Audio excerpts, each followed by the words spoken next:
warahmatullahi wabarakatuh.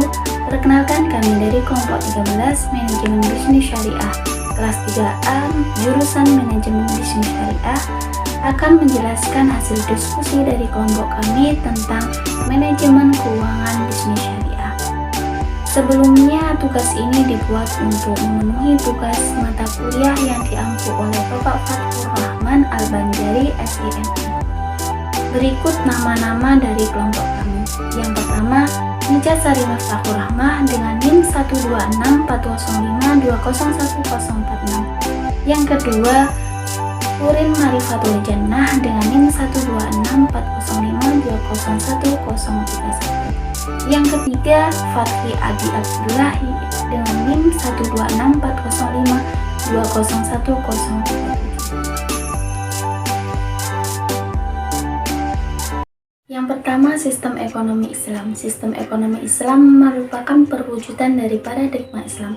Pengembangan sistem ekonomi Islam bukan untuk menyaingi sistem ekonomi kapitalis atau sistem ekonomi sosialis, tetapi lebih ditujukan untuk mencari suatu sistem ekonomi yang mempunyai kelebihan-kelebihan untuk menutupi kekurangan-kekurangan dari sistem ekonomi yang telah ada yang ternyata gagal meningkatkan kesejahteraan masyarakat. Islam diturunkan ke muka bumi ini dimaksudkan untuk mengatur hidup manusia guna mewujudkan ketentraman hidup dan kebahagiaan umat di dunia dan di akhirat sebagai nilai ekonomi tertinggi. Menurut Islam, kegiatan ekonomi harus sesuai dengan hukum syariah. Artinya ada yang boleh dilakukan dan ada yang tidak boleh dilakukan. Atau dengan kata lain, harus ada etika dalam aktivitas ekonomi. Kegiatan ekonomi dan kegiatan-kegiatan yang lainnya yang bertujuan untuk kehidupan di dunia maupun di akhirat adalah merupakan ibadah kepada Allah SWT. Semua kegiatan dan apapun yang dilakukan di muka bumi yang bertujuan untuk kebaikan, kesemuanya merupakan perwujudan ibadah kepada Allah SWT. Untuk membangun sistem ekonomi dalam pandangan Islam, yaitu terdiri dari 3. Yang pertama, pemilikan harta dalam Islam atau bisa disebut al-milkiyah.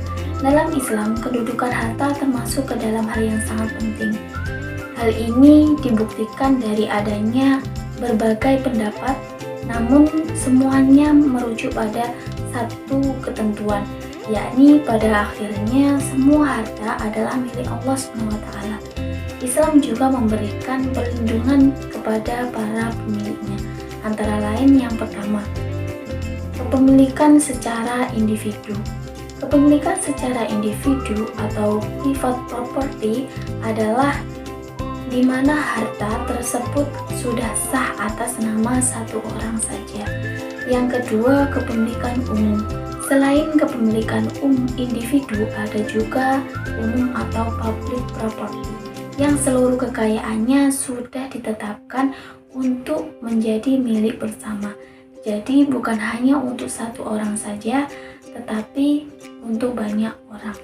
Yang ketiga, kepemilikan negara atau state property. Harta-harta yang termasuk milik negara adalah harta yang merupakan hak seluruh kaum muslimin atau non-muslim yang pengelolaannya menjadi wewenang negara untuk memberikannya kepada sebagian warga negara sesuai dengan kebijakannya. Yang kedua, pengelolaan kepemilikan atau at-tasyarruf fi al-milkiyah. Harta dalam pandangan Islam pada hakikatnya adalah milik Allah SWT. Kemudian Allah serahkan kepada manusia untuk memiliki harta tersebut melalui izinnya sehingga orang tersebut sah memiliki harta tersebut. Setiap muslim yang telah secara sah memiliki harta tertentu, maka ia berhak memanfaatkan dan mengembangkan hartanya. Hanya saja dalam memanfaatkan dan mengembangkan harta yang telah dimilikinya tersebut, ia tetap wajib terikat dengan ketentuan-ketentuan hukum Islam yang berkaitan dengan pemanfaatan dan pengembangan harta.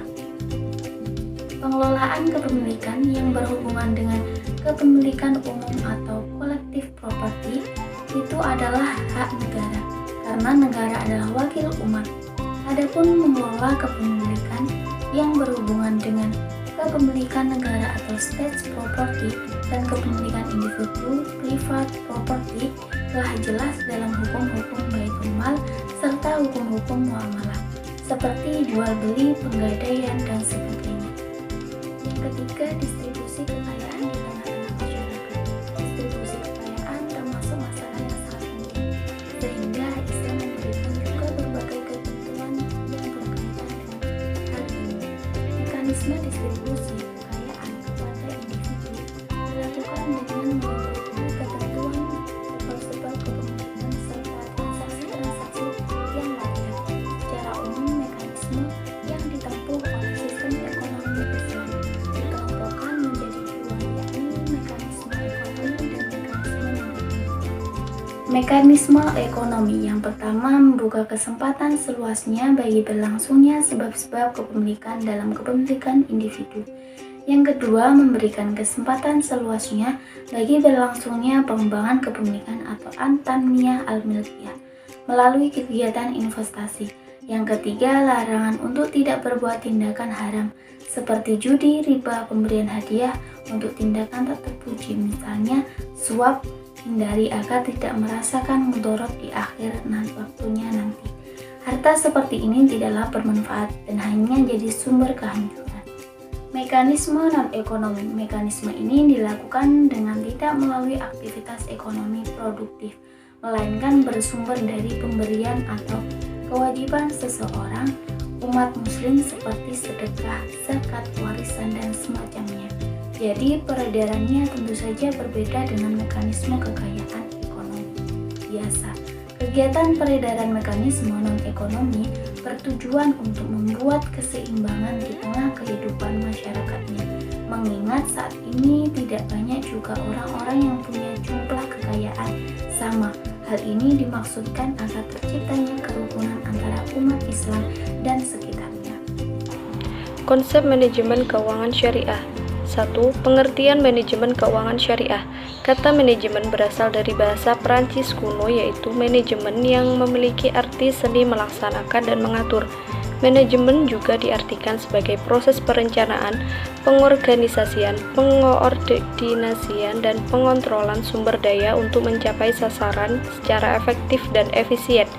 Najmuddin mengemukakan bahwa manajemen keuangan adalah keseluruhan keputusan dan aktivitas yang menyangkut usaha untuk memperoleh dana dan mengalokasikan dana tersebut berdasarkan perencanaan, analisis, dan pengendalian sesuai dengan prinsip manajemen, bahwa upaya memperoleh dan mengalokasikan dana harus mempertimbangkan efisiensi atau daya guna dan efektivitas atau hasil guna. Manajemen keuangan syariah adalah semua aktivitas yang menyangkut usaha untuk memperoleh dana dan mengalokasikan dana tersebut berdasarkan perencanaan, analisis, dan pengendalian sesuai dengan prinsip manajemen dan berdasarkan prinsip syariah. Fungsi manajemen keuangan syariah. Yang pertama, keputusan investasi, yaitu keputusan yang berhubungan dengan masalah bagaimana manajer keuangan mengalokasikan dana saham untuk investasi yang akan mendatangkan keuntungan di masa yang akan datang. Yang kedua, keputusan pendanaan, yaitu keputusan yang berkaitan dengan bagaimana perusahaan mendapatkan dana atau modal. Dalam hal ini, manajer keuangan dituntut untuk mempertimbangkan dan menganalisis kombinasi sumber-sumber daya yang ekonomis bagi perusahaan. Yang ketiga, perusahaan bagi hasil atau dividen, yaitu proksi besar kecilnya kemakmuran investor dalam menanamkan dananya dalam suatu perusahaan. Oleh karena itu, bagi hasil dan dividen merupakan bagian yang sangat diharapkan oleh para investor dan pemegang saham. Yang keempat, keputusan zakat perusahaan. Zakat adalah ajaran agama yang berkaitan dengan keberhasilan seseorang di dunia dan akhirat. Besarnya zakat yang dikeluarkan oleh perusahaan menunjukkan bahwa perusahaan tersebut telah berhasil dalam bisnisnya. Sebab, zakat perusahaan adalah pengeluaran perusahaan berdasarkan nisab dan haul. Nisab menunjukkan besarnya harta yang wajib dizakati. Haul berkaitan dengan batas waktu suatu harta dapat dizakati. Prinsip-prinsip manajemen keuangan syariah. Yang pertama, larangan bunga. Larangan riba yang dalam istilah secara harfiah berarti kelebihan dan ditafsirkan sebagai peningkatan modal yang tidak bisa dibenarkan dalam pinjaman ataupun penjualan adalah ajaran pokok dari sistem keuangan syariah. Yang kedua, uang sebagai modal potensial. Uang diperlukan sebagai modal potensial menjadi modal sebenarnya hanya ketika digabung dengan sumber daya lain untuk melakukan kegiatan produktif. 3. Berbagi risiko. Karena adanya larangan bunga, penyediaan dana mendanai investor dan bukan kreditor. Yang keempat, kesucian kontrak. Islam menjunjung tinggi kewajiban kontrak dan mengungkapkan informasi sebagai tugas suci. Hal ini dimaksudkan untuk mengurangi risiko dari informasi yang tidak merata dan risiko moral. Yang kelima, larangan perilaku spekulatif. Sistem keuangan syariat melarang penimbunan dan transaksi yang melibatkan ketidakpastian ekstrim, perjudian, dan risiko. Yang keenam, aktivitas sesuai syariat hanya aktivitas yang tidak melanggar aturan-aturan syariat yang memenuhi syarat untuk investasi. Yang ketujuh, keadilan sosial. Pada prinsipnya, setiap transaksi yang mengarah ketidakadilan dan eksploitasi adalah dilarang. Keuangan Islam. 1. Sistem keuangan Islam. Sistem keuangan dan perbankan berperan penting dalam perekonomian Islam. Akar dari keuangan Islam, Islamic Finance, adalah Al-Quran dan hadis. Didasarkan pada Al-Quran dan hadis, maka dalam penerapan sistem keuangan Islam memiliki komitmen tinggi untuk kegiatan ekonomi yang adil dan harmonis. 2.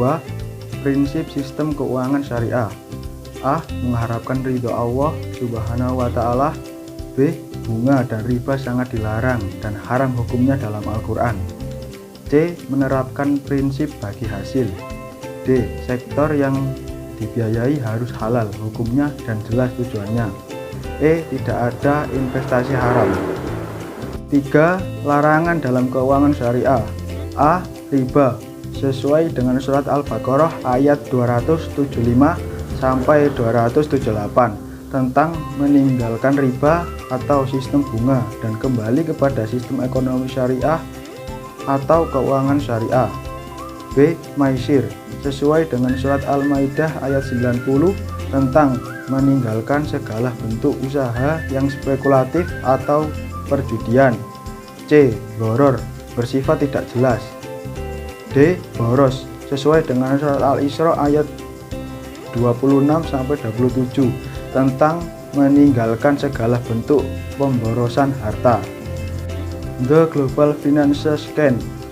1. Perkembangan keuangan syariah global. Perkembangan keuangan syariah global ekonomi syariah sebagai sistem ekonomi jalan tengah antara sistem ekonomi sosialis dan kapitalis saat ini telah menunjukkan perkembangannya secara global.